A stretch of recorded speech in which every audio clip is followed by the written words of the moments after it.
for a statement, for a removal statement for a new subgraph. So let me tell you what this is. First, I'll use this terminology. I will say that G is epsilon far from induced H3. If we have to add or delete epsilon and square edges, make G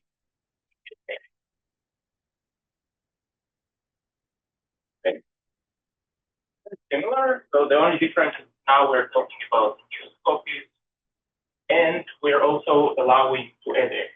In order to destroy induced copies, maybe it's good to also add it. Now the induced removal lemma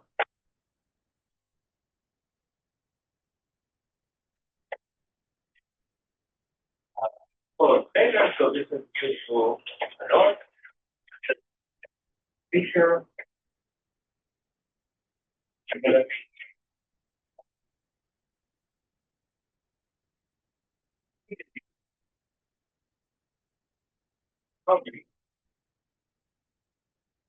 the statement is, as you expect, probably, so if G is unfar from in stage 3,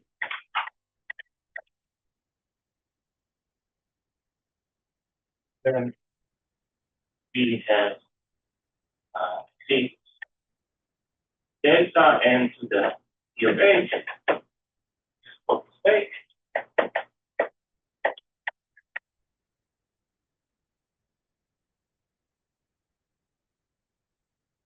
Delta depends on the side. So this is the statement you might expect. Now, if you think about how to go about proving this, so you understand that this is more complicated than the non-engineering. So what would be the natural thing to try? Well, we'll still take a regular partition. And then, so the general way this proofs work is you take a regular partition and you clean the graph. Right, so kind of general plan of how this removal statement proofs work is we take a regular partition or something more complicated, some sort of regularity. So we will see that for this problem we need something more complicated, just a partition, just one partition. Then we clean the graph. And lastly, we argue if clean graph has induced copy of H, or in this case, induced copy of H, then the original has many copies. Delta n to the D of H.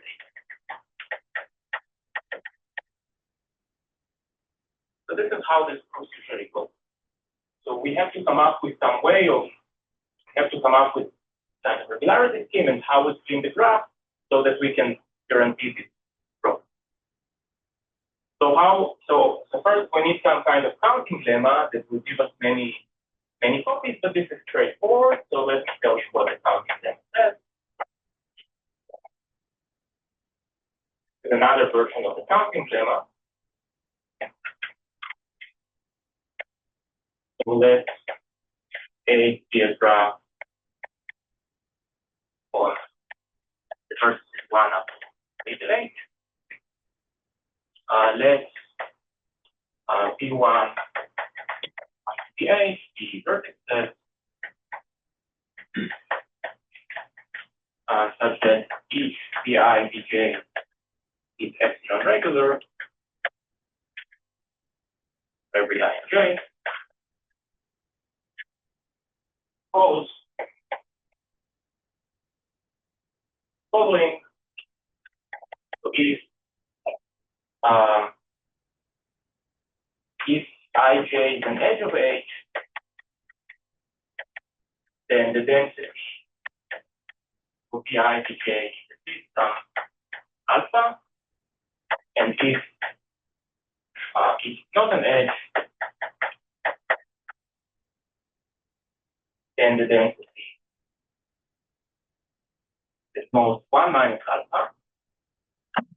And suppose also, let me continue here and suppose that epsilon is much smaller than alpha.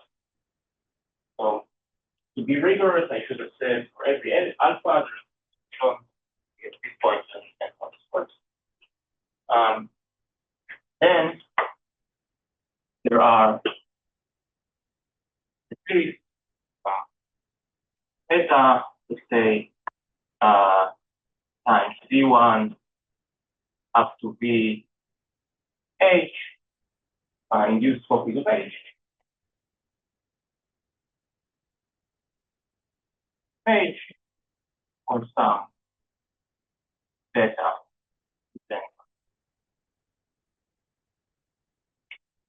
What is the statement saying? Well, we have, suppose we have, let's suppose H is this graph, just for an example, slide, and we want to find the new pocket of this. So we have 5 sets, and we want to embed this vertex here, this vertex here, and so on. So here we want to have an edge, so we should have density. We should have some edges. We want to have density alpha, and here we want to embed a non-edge. So we should have some non-edges, so we want density of 1 minus.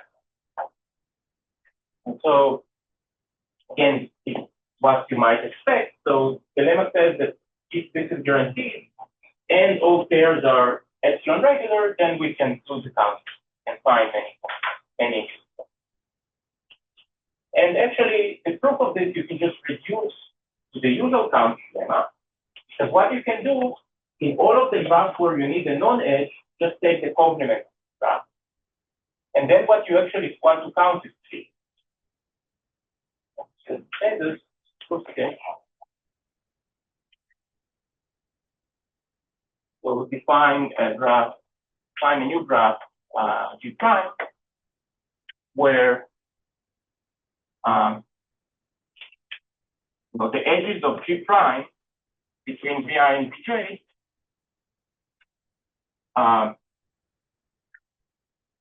So if Ij is an edge, if we want an edge, then we take the edges of G, and otherwise we take the complement of edges.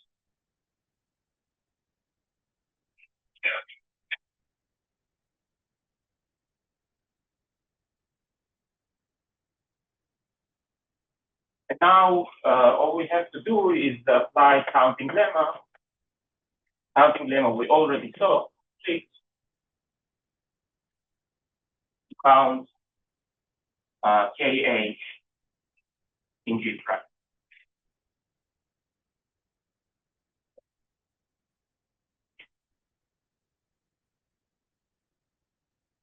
Okay, so we have the counting lemma.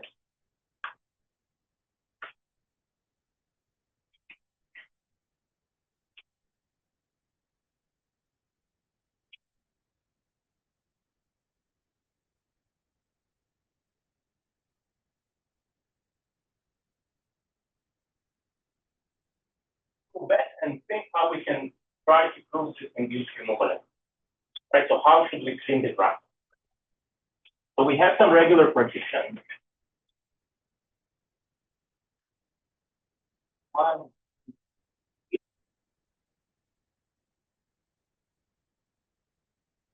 Now, a natural thing we can try is that if the density of Vi Bj is less than alpha, make it 0, make the density 0,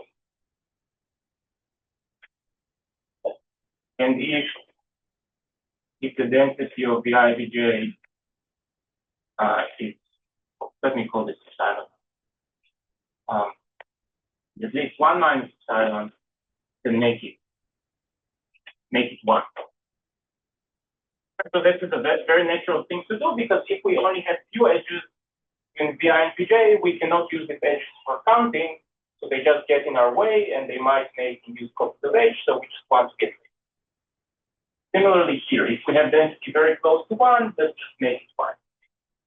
And if it's in the middle, so if it's between epsilon and 1 minus epsilon, then we know that we can embed both edges and non-edges, so we don't have to make anything. Make sense? Okay, so this is correct. So this is the correct idea, but it doesn't work like this. So the issue is that, so the problems we have with this, there are two problems. One is that we have irregular pairs.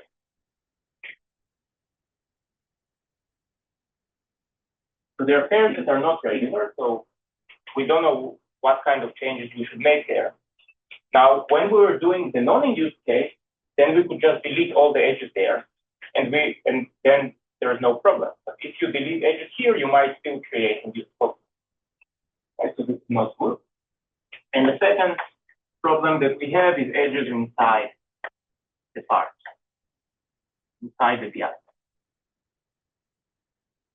So for the same reason, so we don't know what to do. Don't have any control. It's not regular. Okay. So here is the solution, or a sketch, like a vague sketch of the solution. So what we will actually do, so we will start. Why do we care about edges inside? Like we only see one vertex. Well, in the counting lemma, I stated that it's true, but our goal is to make the graph induce edge-free, right? So we have to make some changes, like clean it, so that we can say if we have induced copies after cleaning, then we had many before. The question is how we do this. More questions? Okay, so what we'll actually do, so we'll still start with the regular position, usually how it starts. So we'll still have this V1, V2 up to V3. Now, what we will find here is we will find subsets. So what I'm telling you now is a first approximation of the actual solution of this. So we will find subsets. We'll find UI inside VI such that all pairs UI, UJ are epsilon rated. So first of all, this takes care of this issue. So we will be able to find subsets such that now all the pairs are epsilon. Now it's not in the regularity lemma you have to allow some pairs which are not regular. Not true. Like people show that it's not true that you can partition the whole graph without irregular pairs. But since here we only take subsets, then we can guarantee it. There is a way of doing it. So the UI is called a representative. So it's called a representative.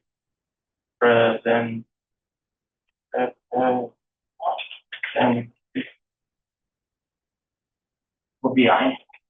And the idea that we're going to make the changes to VI according to UI. So the cleaning is going to work like this. If the density of the UI is at most epsilon, make the density of the VI 0. So here we have the UI, but according to what the UI tell us, we actually make changes to their parent, the VI. And the complementary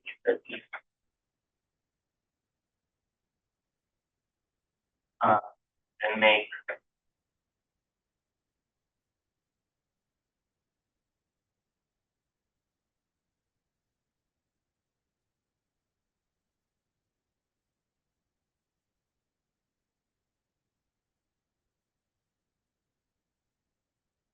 okay, and else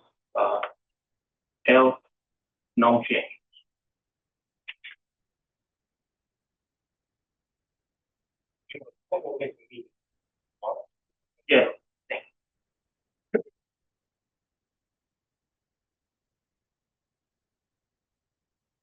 So this is the idea of the cleaning. And why is it good? Why is it a good idea? Okay.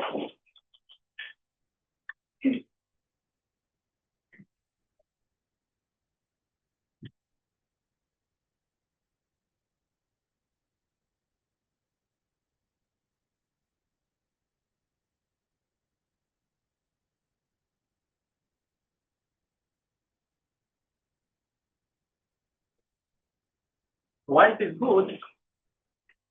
The idea is that if we find there are whales, right? They just wait. Wait. Okay. But there's one more word behind, right? But there are those. These are not like behind the. So there's. You're right.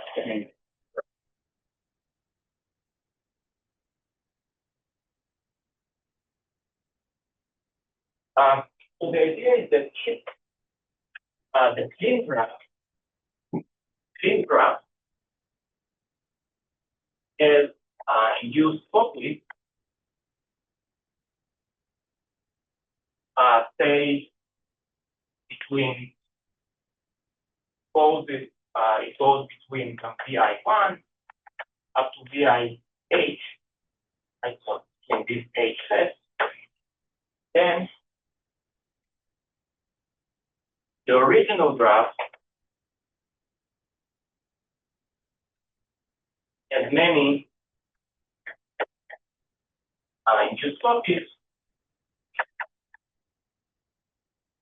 between the UI corresponding to represent.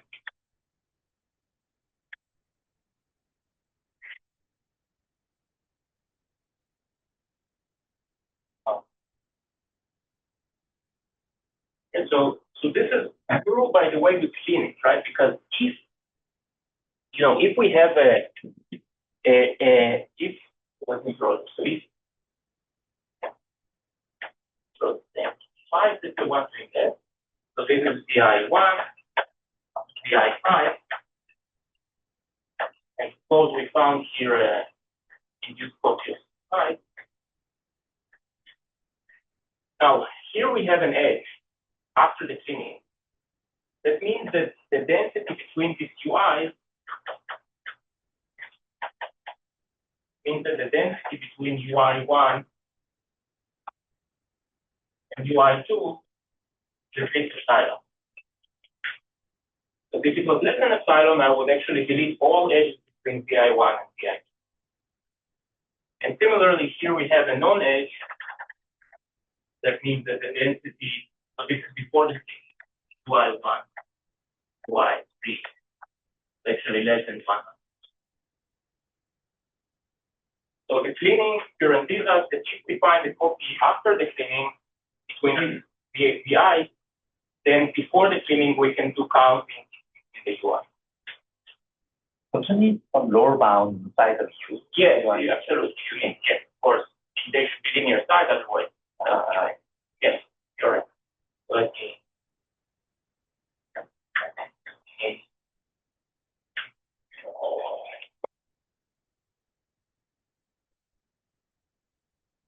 OBI.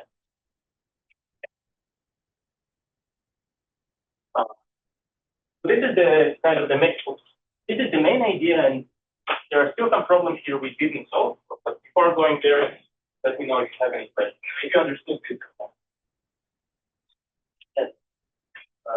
So, and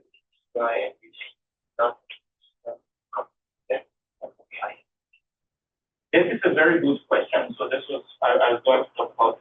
So one issue with this. So the cleaning is okay, but we have to understand why we made only 2 gains. Maybe that's where you're going. Right? So we only want to make few changes, and the way we wrote it here, it's really not clear because maybe the densities of the UIs have not been. So in addition to this, very important property that we need following for all but epsilon t squared pairs ij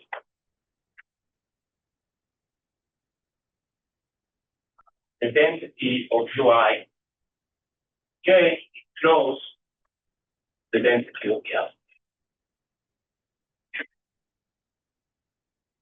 This guarantees that the cleaning may.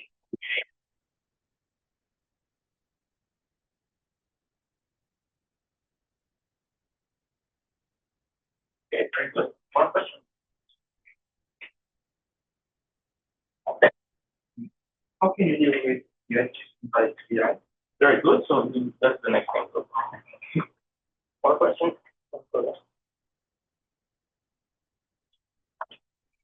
Okay. So now let me tell you the actual. So we still have some issues here. So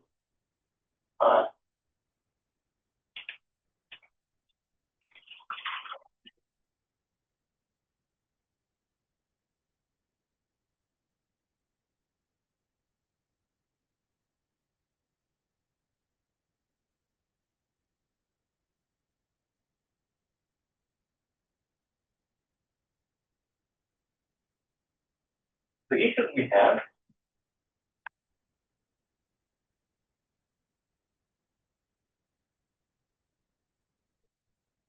as you say, copy of H might use vertices, might use edges or non-edges inside some UI, API. And it's kind of the same thing, but a different aspect of this is that we might embed more than one vertex.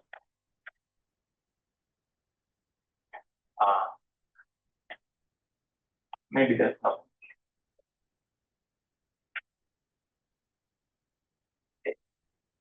Maybe let me not write this because I think this is okay.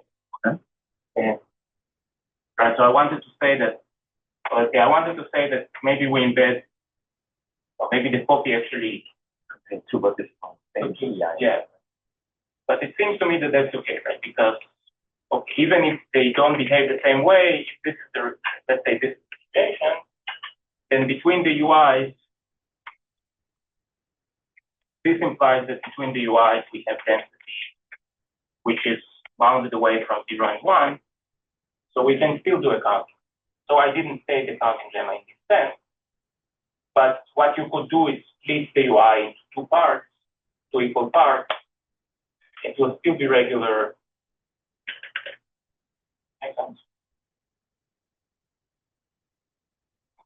But okay, but let me just continue because we will solve all this with one or with the solution.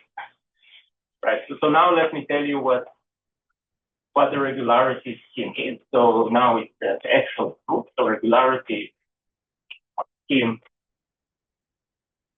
for induced removal. So we'll have a regular epsilon regular partition. So as we had so far, so we'll have epsilon regular partition. V1 up to VC. And we'll also have subsets UI1. So now instead of only one, we'll have 8 of them in every VI. So H is just the number of vertices of the graph we want to, right? Because maybe we will embed in most H vertices, so let's have H then. Okay, so the following has to follow. It has 4 properties. So first of all, UIK and UJL is epsilon regular for all. Yeah, that's the important thing. There are no exceptions. It's regular for all the IK not equal to JL. In particular, I can equal J, K and L. Second is that for every I and j,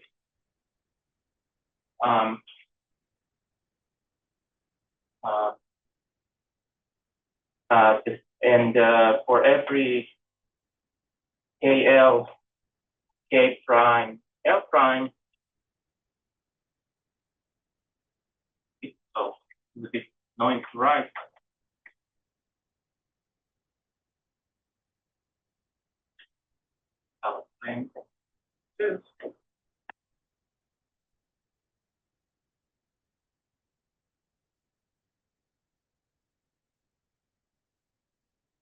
That means that, let me draw a picture.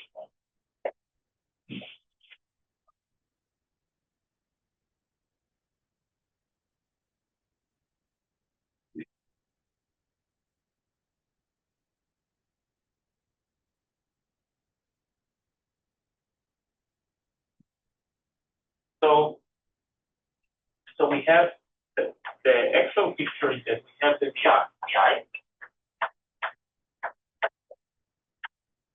and in each VI we have, instead of just one representative, we have many representatives. We have QI, Q11, up to Q1 H.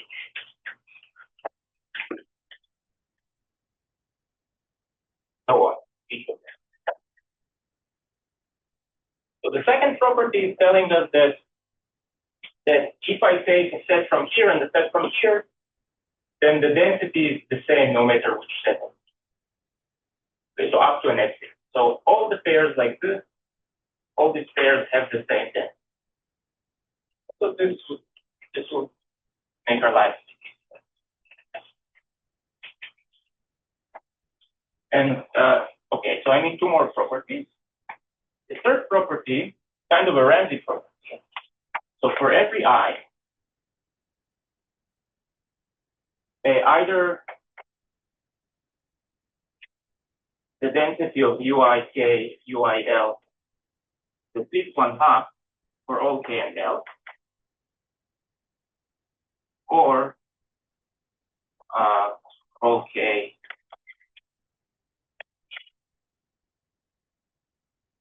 or it's the small one.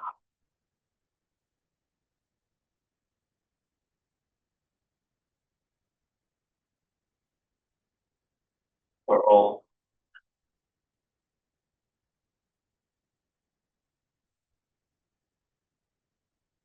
We have to figure out what to do inside that SPI, right? We have to make some changes, maybe there also. And this is what will tell us what to do.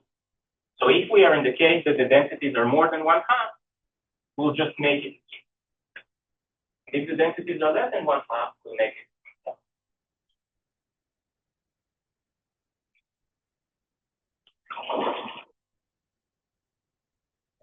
Fourth property is something we already had. So it's very similar to what we already had. So for all but epsilon p squared pairs at ij, it holds that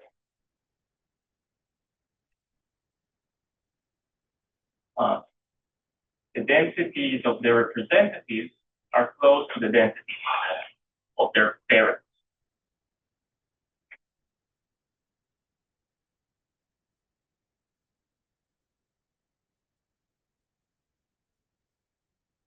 Okay, and that.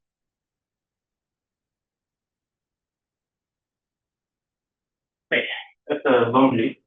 I hope it makes sense now why we want those things.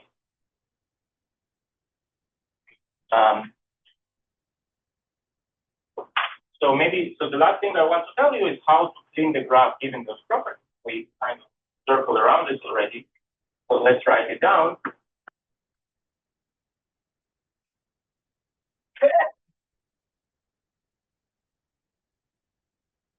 There are two things.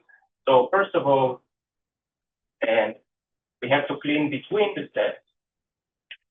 For every I, between I and J, for every pair I and J. We make the density So if all of these steps ik ujl have densities most to epsilon, then make, so this is for all k and l, then make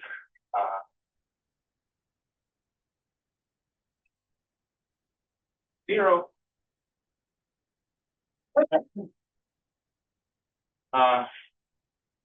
So this item says that those densities, these densities are actually very close to each other. So I wrote to epsilon just to say that if one of them is less than epsilon, then all of them are close to epsilon. But yeah, we should just think about it that they're all the same. And if all of them are small, then we make it zero. And if all of them are close to one, make it one.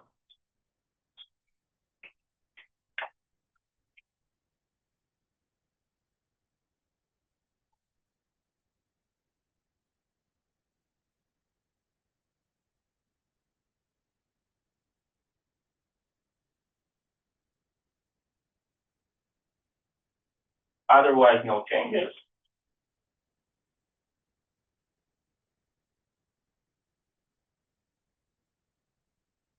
But the first thing,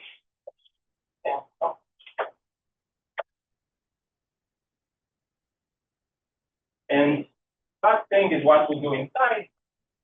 So for every I, if all these densities are more than half,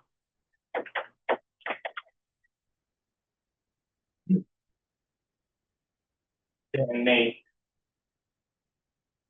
the I escape. And else, if they're all less than half, make the I independent.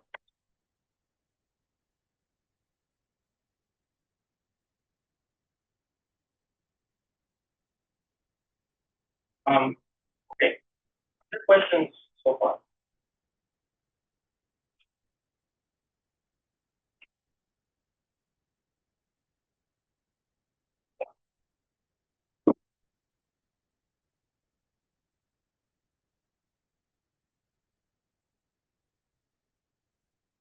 We're not sure the proof how to get the partition.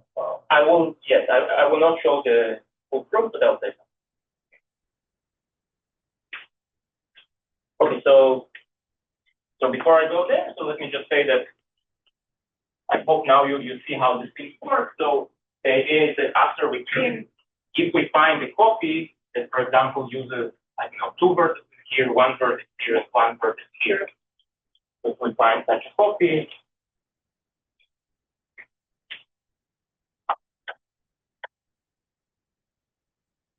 our graph H, then of course we want to take 2 representatives here and 1 here and 1 here and argue that between these representatives there are many.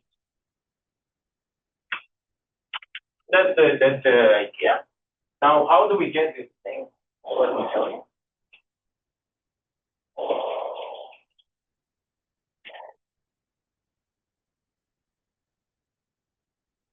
The idea is, so we apply regularity lemma to 1. So apply regularity lemma. Get first we get this partition B1 up to B. This is standard. Now the main idea is that we apply regularity lemma again. Again, with parameter. So now we apply it with some new epsilon prime. And this epsilon prime should be very, very small. So to be on the safe side, let me say that it's something like 1 over t to the 10. The idea here is that this epsilon prime depends on the size of the partition. That's important. Right? And so we apply it to get an epsilon prime regular refinement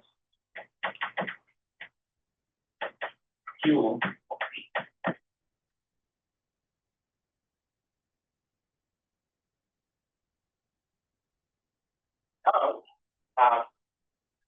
for each I, select UI uniformly at random among all parts of Q contained in PI. We make it true.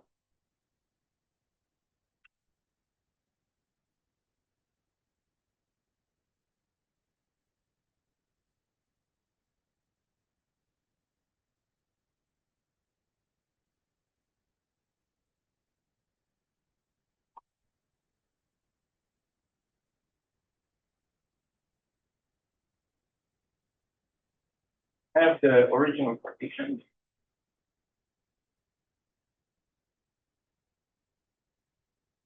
And now we have some refinement, which is highly regular. And now for example, for V1, we just select one of these parts uniformly at random. And also here we select some parts at random and so on. So this will be U1, U2, so on.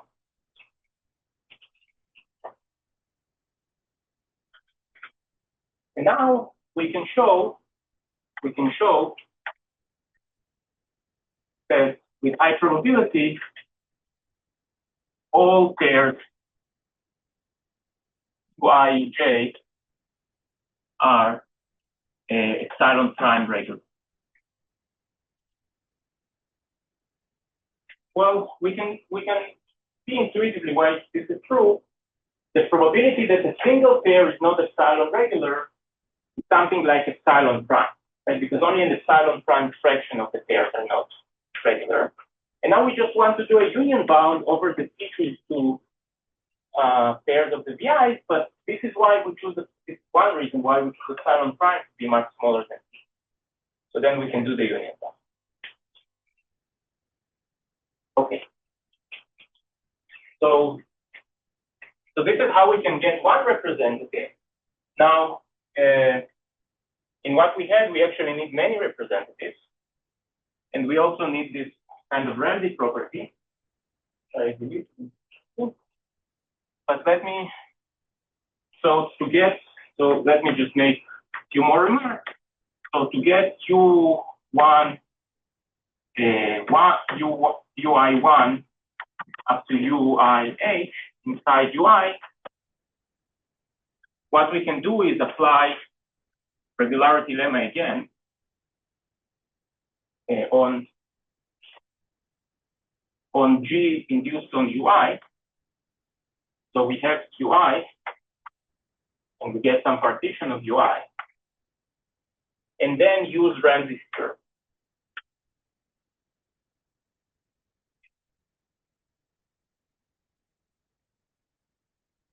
What does it mean? So we have in UI, so we divided UI into the we found the regular partition of UI into, we call it, I don't know, WI1 up to WIS. And now we can define a coloring where we say if this density is a safe 1/2, this is one color. If it's less than 1/2, it's the other color. And then we can apply red, right? Because if you remember what we actually needed, the requirement we had is that this set, either all the densities are at least 1/2 or all are less than 1/2, and this you can just get by random. Right? We only need a constant number of them, so H is constant, Y, right? So we can. Okay. So this is mostly it. So I'm actually hiding one important thing, and the important thing is the property. This property. So why is it true that that these representatives have roughly the same density as their pair? And this does not follow from what I said so far. So actually, to get this, we need an additional thing. So briefly,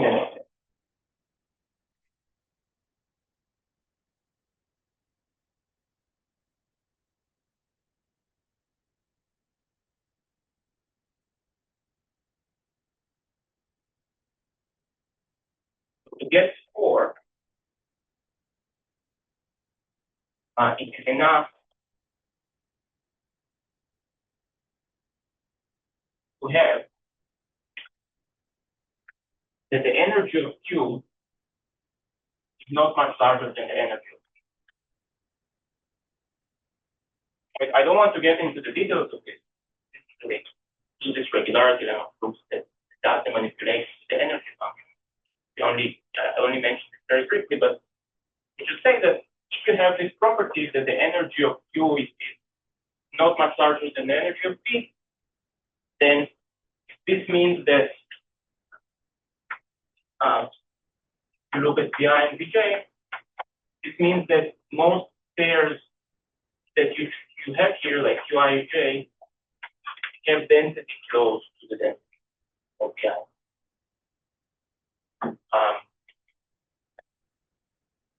Okay, let me leave it there.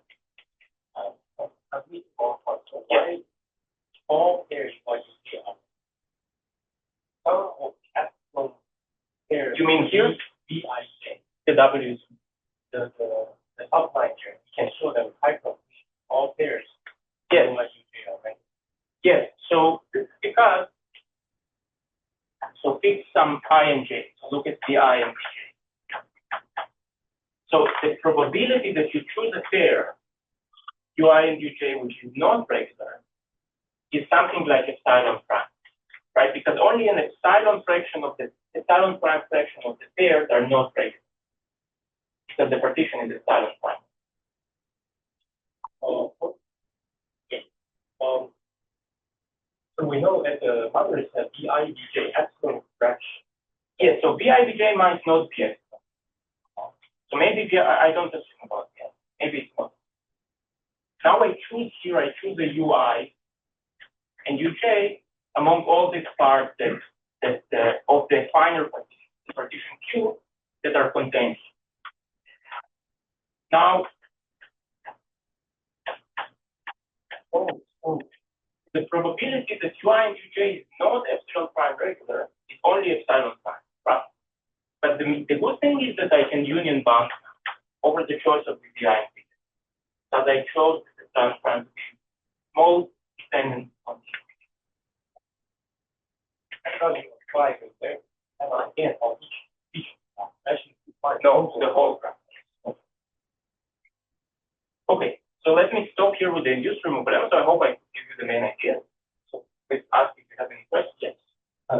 For this last step, again, actually, the energy of P is not much, sorry, the energy of Q is not much faster than the energy of P. For that, you say that already in the first step that you regularize, the energy is not increasing much more? No, so to get this, actually, so actually the proof is not what I said just applies twice. Actually, the proof is apply the regularity lemma repeated. So you start with P, so P0 is P. I'm glad you asked. So you start with P0 equals P, and then you take P1 to be Q. And then either this holds and you're happy, or it doesn't hold, so you take T to be P1, like you take the next step, P1 is P, and P2 is Q. So you take another one. Right. And at some point, so the energy cannot indefinitely increase by epsilon, so only 1 over epsilon times that. So at this point, you stop. Yeah, and these are the P and the Q that you use for the proof. Right. This was what I meant. So that you immediately take care of that you sort of push the push sequence of energy, right? At some point. Yeah. So yes, so the actual proof of to get this whole setup, you actually have to apply the regularity. So the way it was originally proved is that you apply the regularity lemma repeatedly until you get it. And this So the bound that you get, so you're forced to iterate the tower function. Because time you apply the regularity lemma and the parameter, like the size of the previous partition is 1 over the size of the previous. Like 1 over epsilon times. Right? So this is called, well, the iterated tower function has a name called the Walser function and grows so fast. So just like the tower is the iterated exponential function, this is the iterated tower function. So it's 1 level higher in the algebra function. So this is the bound that the original proof is there was a consequent paper of Fox and Colon that actually improved it to just tower. Well, the same bound is the same level at the Ackermann hierarchy as we get for the non-issue. Okay, thank you. Yes.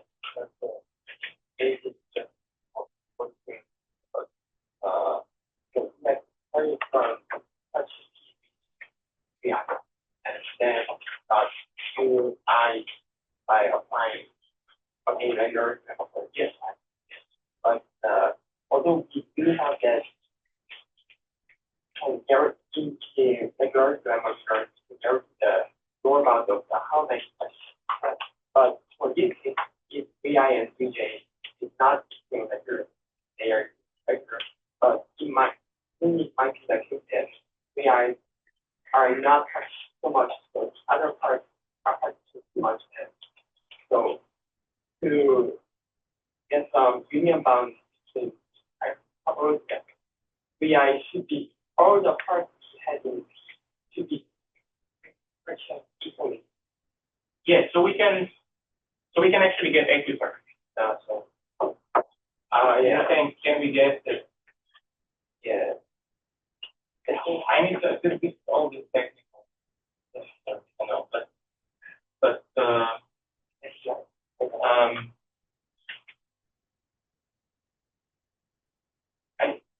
I think maybe we can get an extra partition, and if not,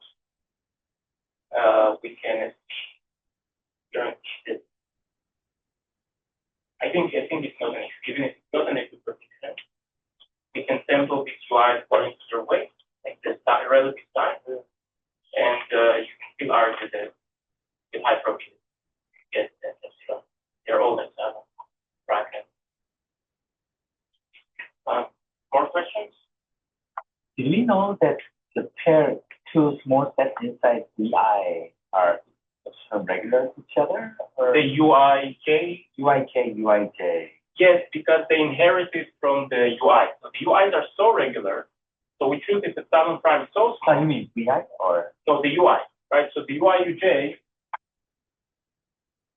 are epsilon prime regular. This we get just like that. Right. And this epsilon prime we choose so small with 4 sides, such that even when we do this whole Ramsey argument, these sets, these UIKs are relatively big to UI. Like their fraction inside UI is bigger than epsilon prime. Like much bigger. So what we can get is that these UIKs are much, so UIK over UI is much bigger than epsilon prime. So why? Because this argument kind of doesn't depend on epsilon prime. We can choose epsilon prime dependent on whatever we have to take. And then because they're so regular, these sets inherit this. They're big enough to inherit the regularity of their pairs. Okay. Okay, so this is already a lot of technical detail. So let me move on to a new topic.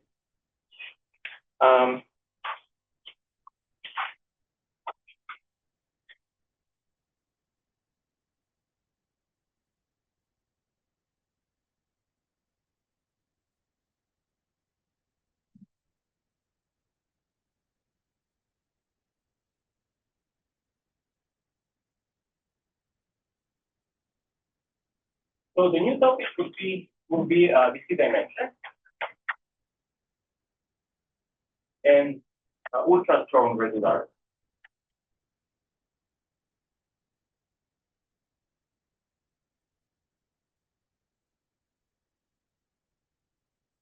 So who has seen the dimension before?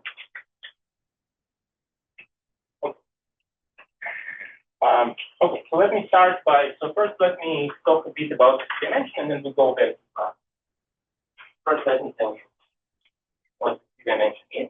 So we will be considering a set of, a family of sets of some ground sets. So the ground set will be one of them. Okay, so this means that, for every S in S, S is some subset of one. Then I need to go to the important definition. So a set S in N is shattered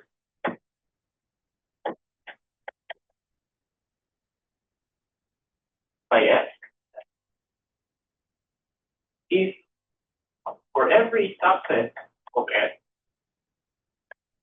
there exists some S in S such that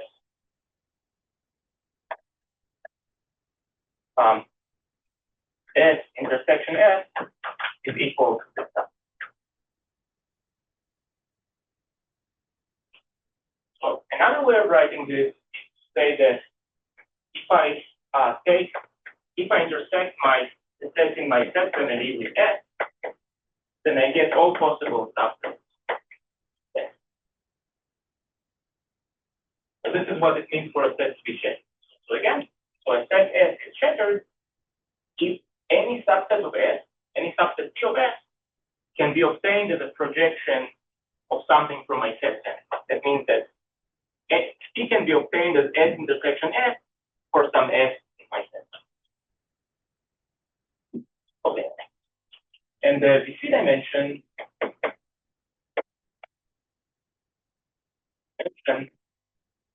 of S is defined as the maximum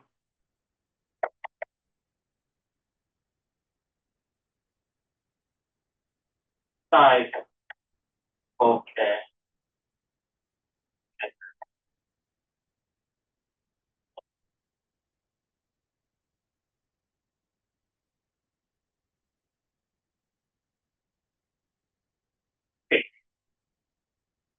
this is an important note. It's used combinatorics and theoretical computer science.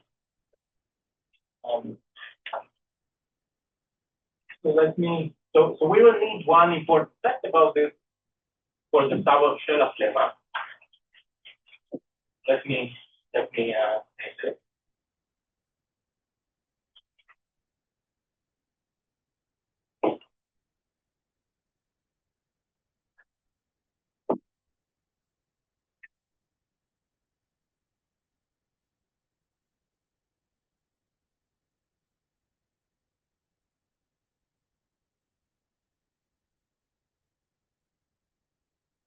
So if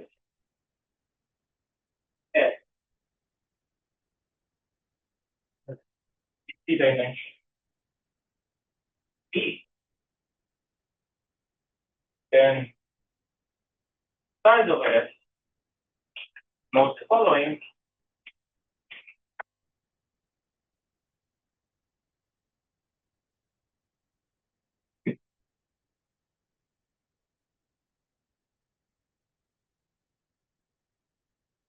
So if S has dimension P, then the size of S is most sum of the first P plus 1 binomial. So let me prove it.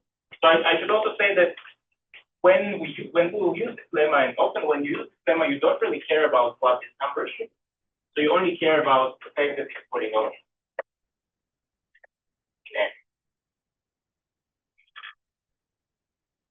Okay, so let's prove this.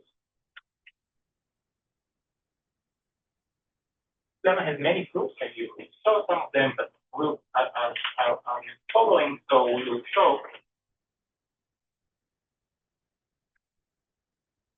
by induction on N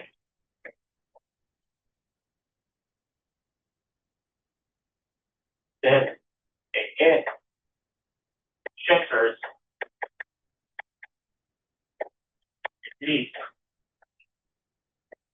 kind of S set. So we'll prove this statement. So every family F, the number of sets that it shatters is at least the size. So I claim that this is enough to deduce this. So can someone tell me what?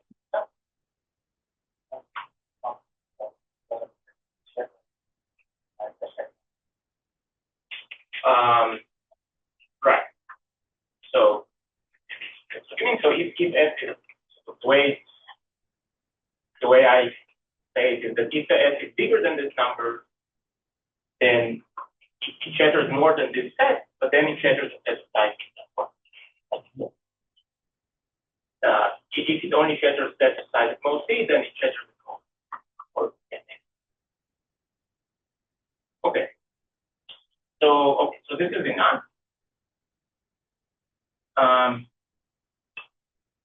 Okay, so to prove this, we will so often in this German set theory proofs, what you do is you split S into two things. So you take all the S, your family that do not contain the last element.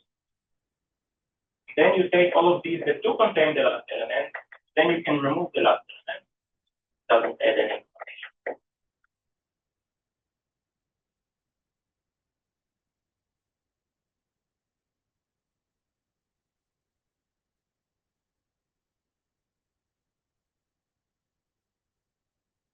We split our set S into these sets. So S is the union of them.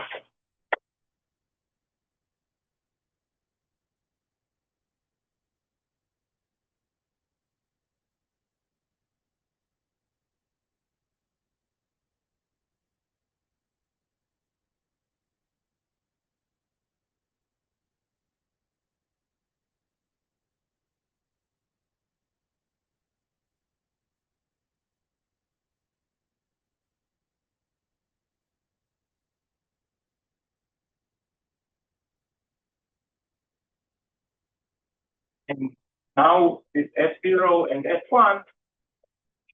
That's the union of. Well, okay, not quite.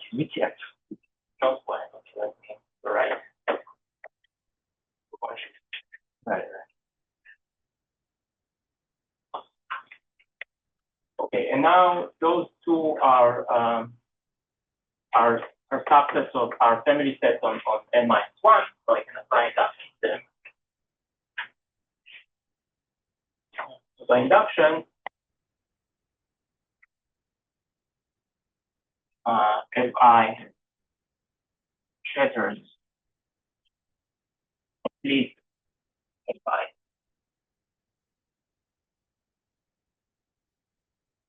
it's not quite enough yet because I want to say that F shatters F0 plus F1 set, but I'm overcounting because something can be shattered by both of them. So, and I'm counting it twice, then there is an important observation that if F is shattered by both F0 and F1, then both S and S union N are shattered by F.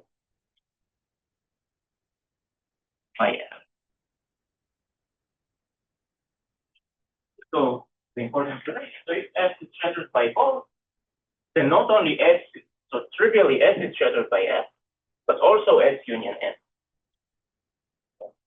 Because we have S and we have N.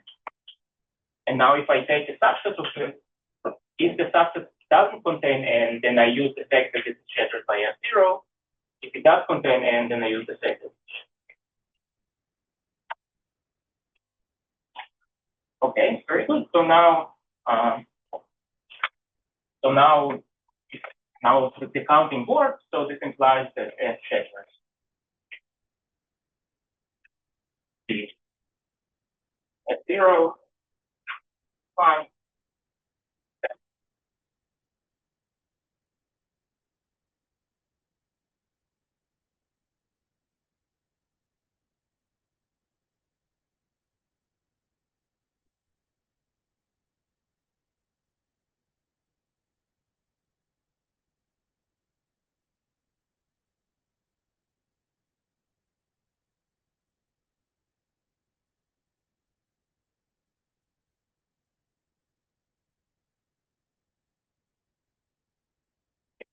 So now let's go back to graph. How is this relevant to graph?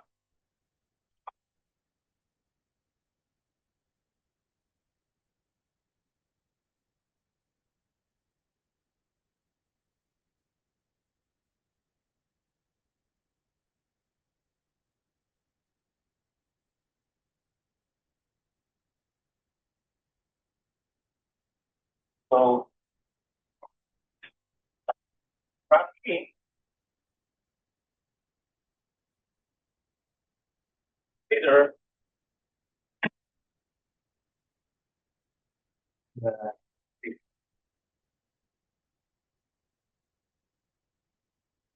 so we look at all the neighborhoods.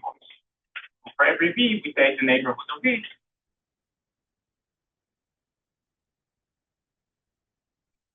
This is a set system on the vertex.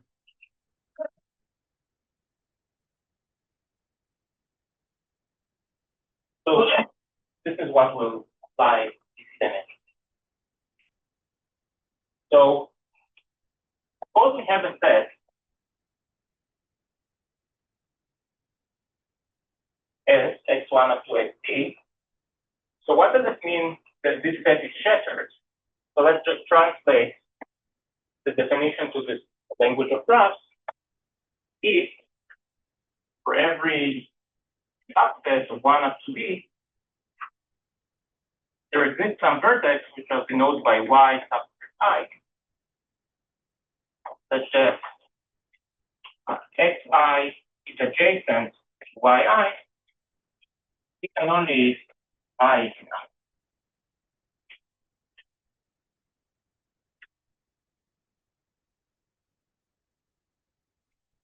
Because what does it mean that set is shattered? It means that for any subset, I can find something in my set family, so a neighborhood that intersects S exactly in the subset that I chose. So that means that I can, for any subset of S, I can find a vertex that is adjacent exactly to those vertices and not to any other.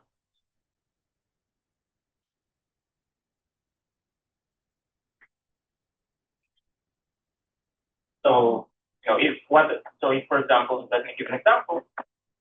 If the set has size 2, so shattered means that there is some vertex that is adjacent to both of them, and there is a vertex that is adjacent to x1 and not x2, and there is a vertex that's adjacent to x2 and not x1, and there is a vertex that's not adjacent to either. Now there are a few small technicalities. We will want these vertices to be outside of the set S, to be continuous. Right? So let me tell you how we can arrange this. So we want yi not in S. For this, just what we can do is increase the size of S a bit. So let me explain to you what this means. So if X is x1 up to xb, and then some other vertices, xb plus 1 up to xb plus k. So I'm only interested in those first d vertices, but I added I add some dummy vertices. So let me show you why. It shatters.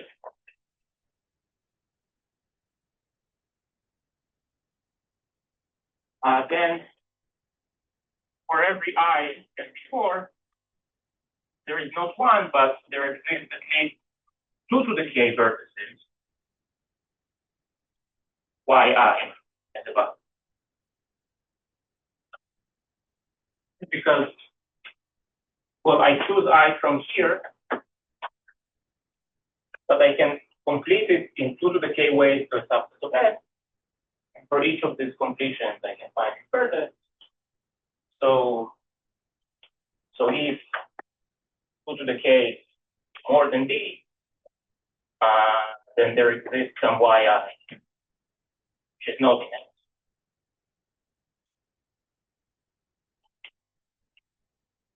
So this is just a technicality. We will be interested in whether the VC dimension is bounded or not. So we will not really care what the bound is, just care if it's bounded or not. So we don't care if we have to increase it by some log D. It doesn't matter to us. And then we can make sure that this vertices yi are outside. Okay.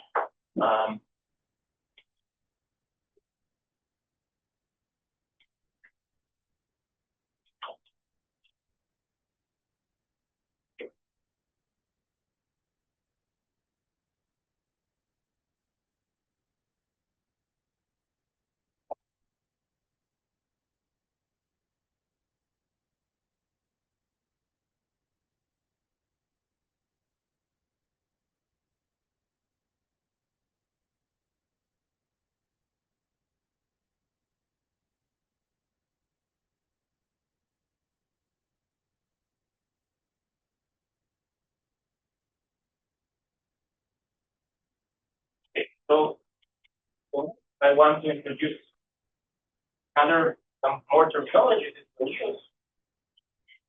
So let H be a bipartite graph.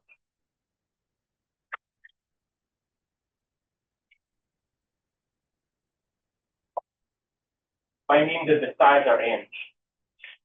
I define what it means to bind this copy H. This is very simple. Just writing the definition, not clear that it's simple, but it's very simple. So if you have a bipartite graph, let's say this one, this H,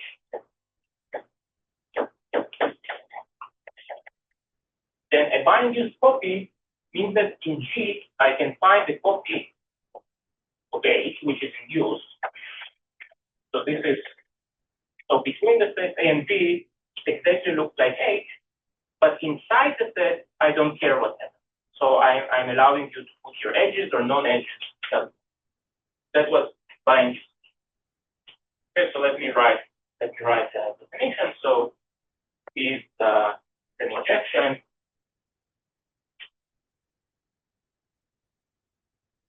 by BH of G that every A and A, B and B, A, B is an edge of H, is and only I of A, I of B,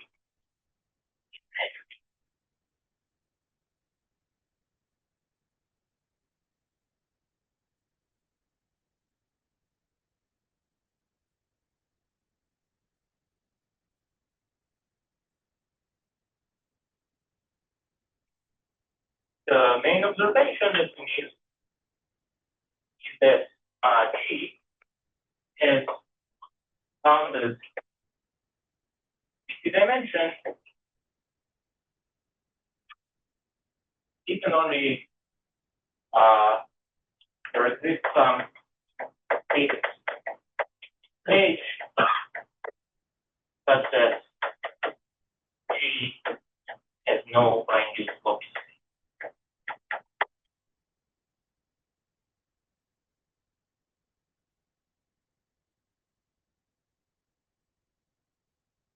Those two things are the same thing. So having bounded the dimension, the same as avoiding some bipartite graph.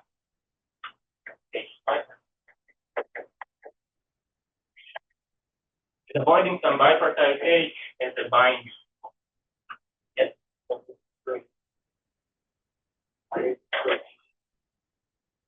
we're not considering. So you mean why I say bounded? No, so we're not considering infinite graphs, and I'm not being very rigorous here, but what is actually what makes rigorous, then if the VC dimension is at most B, then there is some graph of f of t versus forbidden or something. We will say that, and other way around. If there is some graph of k versus forbidden, then the VC dimension is okay.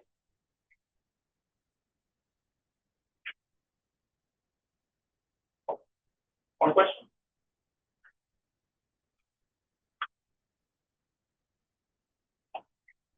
Okay, so let me explain why this is true.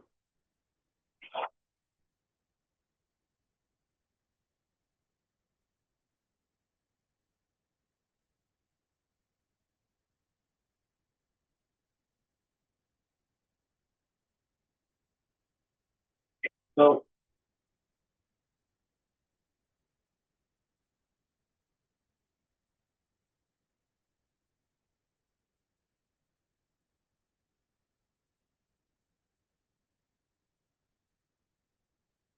let's take some H. So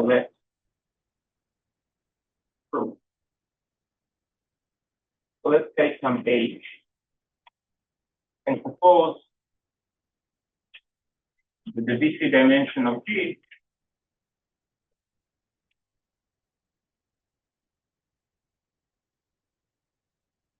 much bigger, and so we will see exactly what we need. That means not be very clear. Just say that it's much bigger than B. Then we can just construct a bi-induced copy of H. So take a shattered set F of psi K. So suppose that this is A. Then in G, we will take some set S.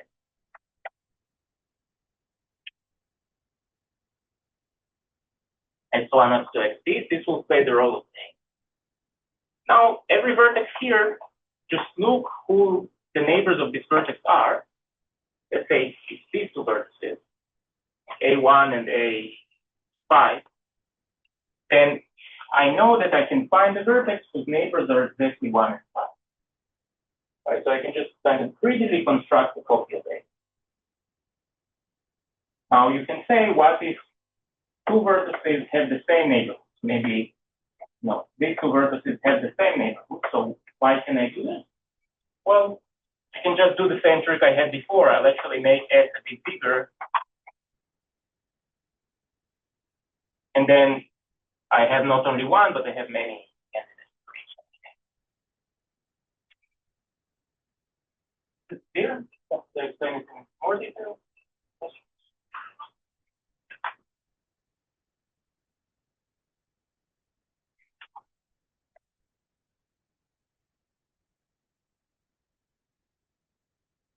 Control the edges.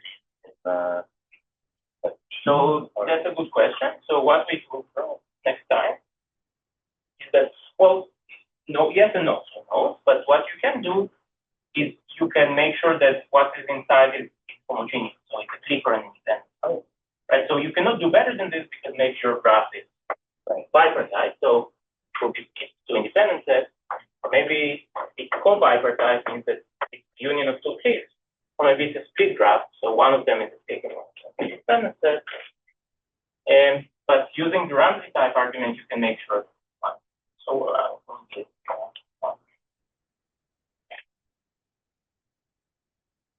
okay. So again, so just repeating. So having bounded this dimension, which is what we care about, is equivalent to avoiding bi-induced copies of some hypergraph. Okay. So let's keep this in mind. And now let's see what we can do with bounded distance.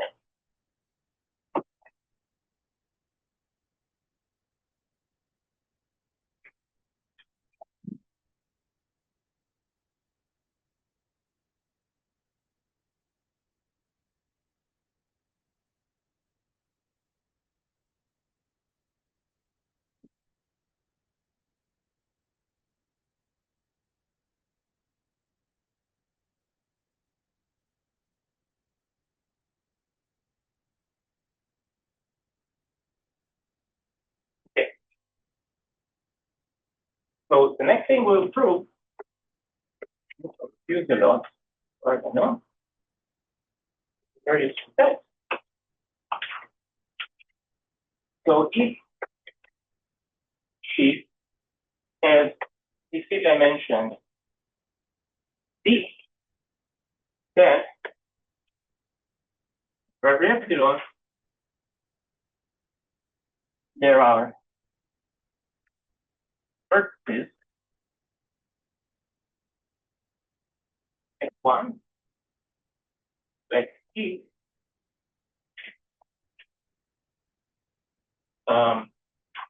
where t is polynomial, so it's a small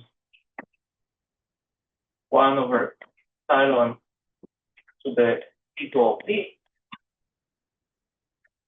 such that for every x,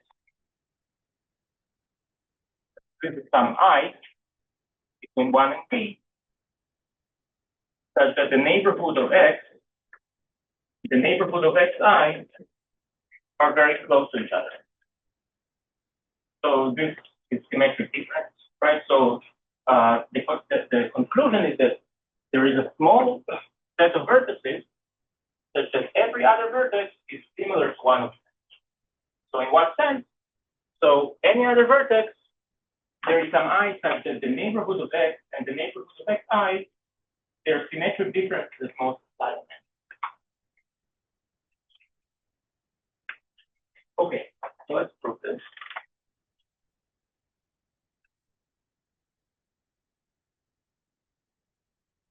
So let x1 up to xt be a maximal collection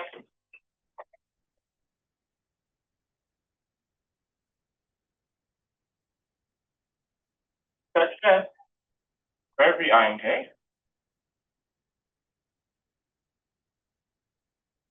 the neighborhood of xi and the neighborhood of xj differ by more than epsilon.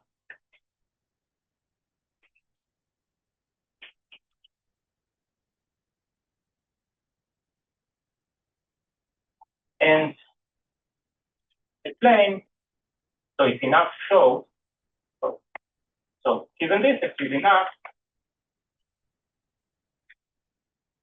show that P is at most, let's say 1 over epsilon to the P plus 1. So even this will be enough. So why is it enough to show this? Well, because it's a maximal collection, if you take any other vertex and you add it to the collection, no longer has this property, so there must exist some I where neighborhood of x is close to n. Okay, so it's enough for me to show this. So suppose not.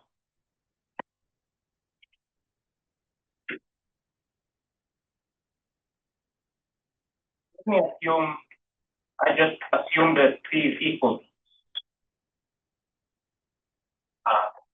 So so the contradiction would be that I have this number of these vertices. So let me just ignore all others. I only need this system. Now, what we'll do, we will sample set of vertices. So let's see.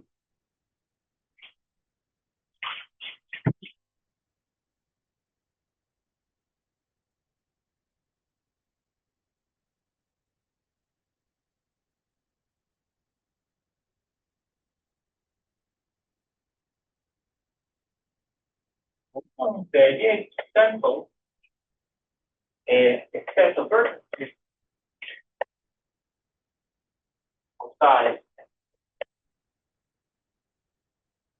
of U, resulting in by M, would be 2 log T divided by this is the size of work. Let's just note that because P is polynomial in epsilon, this whole thing is up to log terms is 1 over epsilon.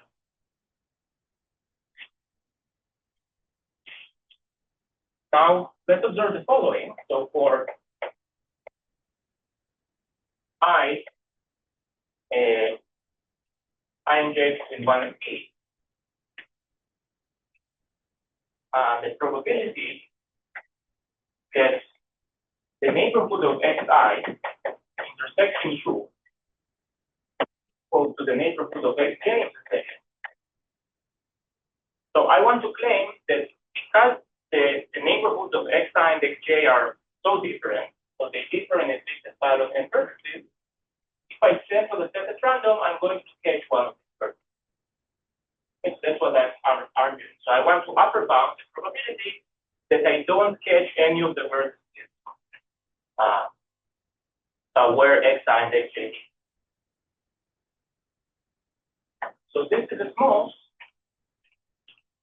1 minus epsilon n divided by n. Here I use this the metric difference of the neighborhood of xi and xj is complete epsilon.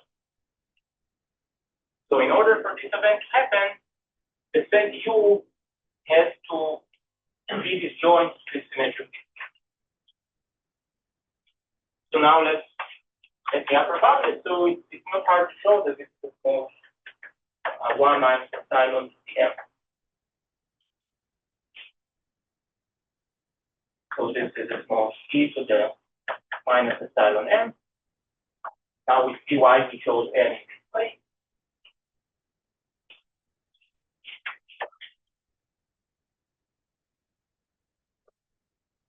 So the epsilon cancels, and we get that this is 1 over t squared.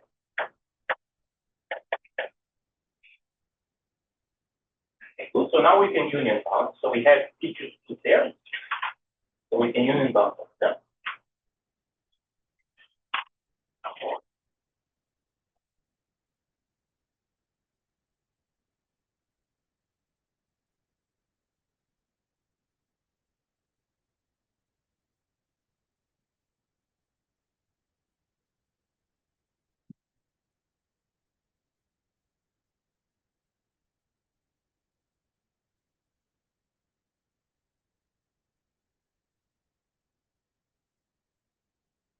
By the union bound,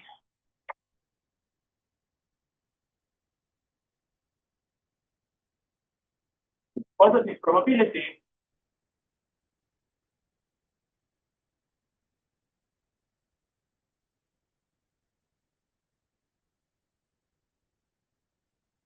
we have that for every I in J between 1 and P, the neighborhood of xi intersection U is not equal to the neighborhood of xj.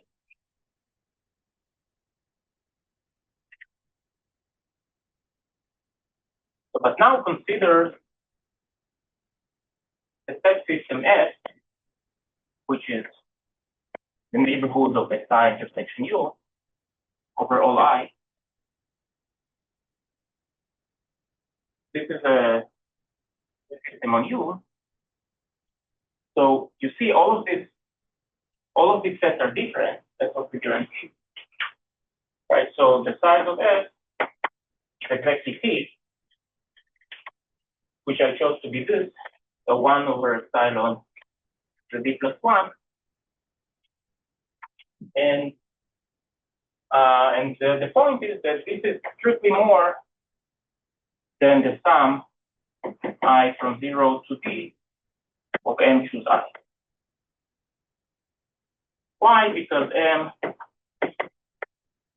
is only 1 over epsilon to logarithmic terms. So this whole thing is like 1 over epsilon to the t. But here I have t plus 1. So this is strictly bigger. But then, by Sauer-Shellas, I know that the VC dimension of S is more than D, and this is a contradiction. Assume that the VC dimension. Yeah, the key point is that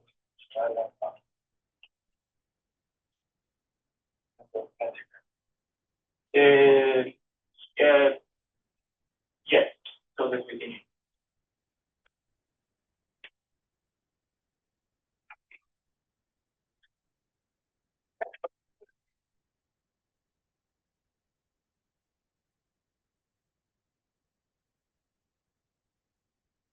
Okay, so let me tell you, we're almost out of time, so let's tell you what we will do next time. So what we will do, we will use this lemma that we just proved to show that if G has bounded the T dimension, then you can partition the vertices of G such that most densities are very close to 0 or very close to 1. So, in other words, either the density of Bi Bj is the smallest epsilon, or the density Bi Bj is 1. Okay, so we'll show this next time, and using this, you can prove removal lemma. So once you have a regular partition, I mean, we already saw the machinery, how you prove removal lemmas, reduce removal lemmas.